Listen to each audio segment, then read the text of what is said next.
Judges chapter 6. The Israelites did evil in the eyes of the Lord, and for 7 years he gave them into the hands of the Midianites. Because the power of Midian was so oppressive, the Israelites prepared shelters for themselves in mountain clefts, caves, and strongholds. Whenever the Israelites planted their crops, the Midianites, Amalekites, and other eastern peoples invaded the country. They camped on the land and ruined the crops all the way to Gaza, and did not spare a living thing for Israel, neither sheep, nor cattle, nor donkeys. They came up with their livestock and their tents like swarms of locusts. It was impossible to count them or their camels. They invaded the land to ravage it. Midian so impoverished the Israelites that they cried out to the Lord for help. When the Israelites cried out to the Lord because of Midian, he sent them a prophet who said, "This is what the Lord, the God of Israel, says. I brought you up out of Egypt, out of the land of slavery. I rescued you from the hand of the Egyptians, and I delivered you from the hand of all your oppressors. I drove them out before you and gave you their land. I said to you, I am the Lord your God. Do not worship the gods of the Amorites in whose land you live. But you have not listened to me." The angel of the Lord came and sat down under the oak in Ophrah that belonged to Joash the Abiezrite, where his son Gideon was threshing wheat in a winepress to keep it from the Midianites. When the angel of the Lord appeared to Gideon, he said, "The Lord is with you, mighty warrior." "Pardon me, my lord," Gideon replied, "but if the Lord is with us, why has all this happened to us? Where are all his wonders that our ancestors told us about when they said, 'Did not the Lord bring us up out of Egypt?' But now the Lord has abandoned us and given us into the hand of Midian." The Lord turned to him and said, "Go in the strength you have, and save Israel out of Midian's hand. Am I not sending you?" "Pardon me, my lord," Gideon replied, "but how can I save Israel? My clan is the weakest in Manasseh, and I am the least in my family." The Lord answered, "I will be with you, and you will strike down all the Midianites, leaving none alive." Gideon replied, "If now I have found favor in your eyes, give me a sign that it is really you talking to me. Please do not go away until I come back and bring my offering and set it before you." And the Lord said, "I will wait until you return."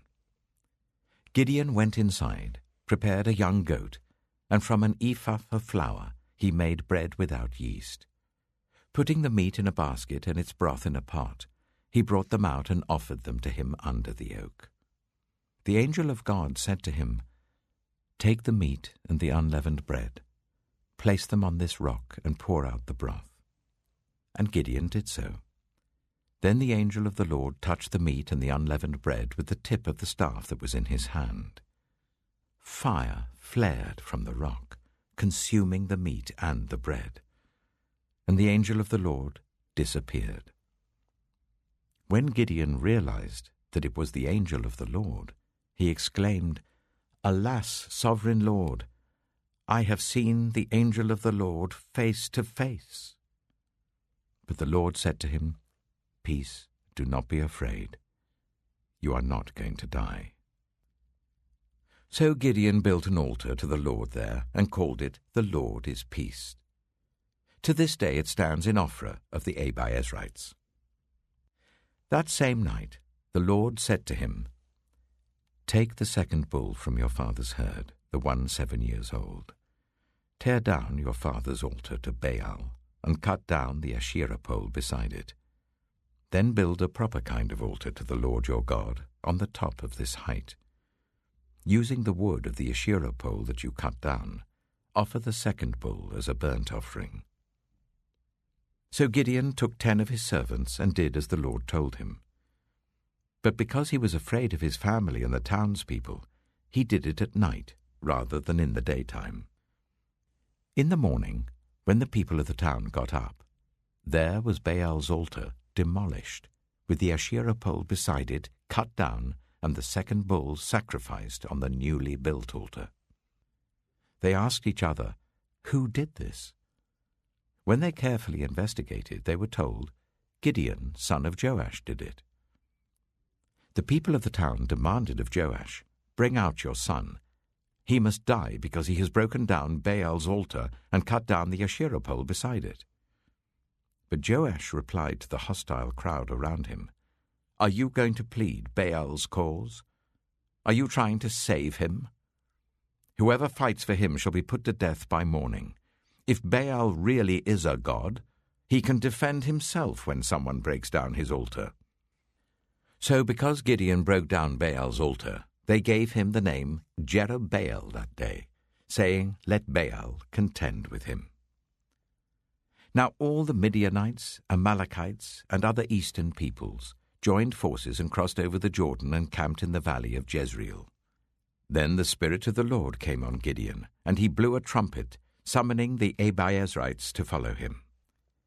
He sent messengers throughout Manasseh, calling them to arms, and also into Asher, Zebulun, and Naphtali, so that they too went up to meet them.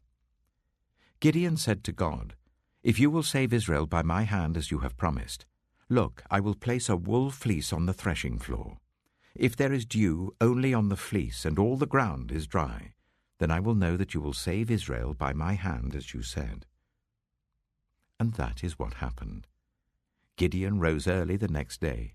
He squeezed the fleece and wrung out the dew, a bowlful of water. Then Gideon said to God, "Do not be angry with me. Let me make just one more request. Allow me one more test with the fleece, but this time make the fleece dry and let the ground be covered with dew." That night God did so. Only the fleece was dry. All the ground was covered with dew.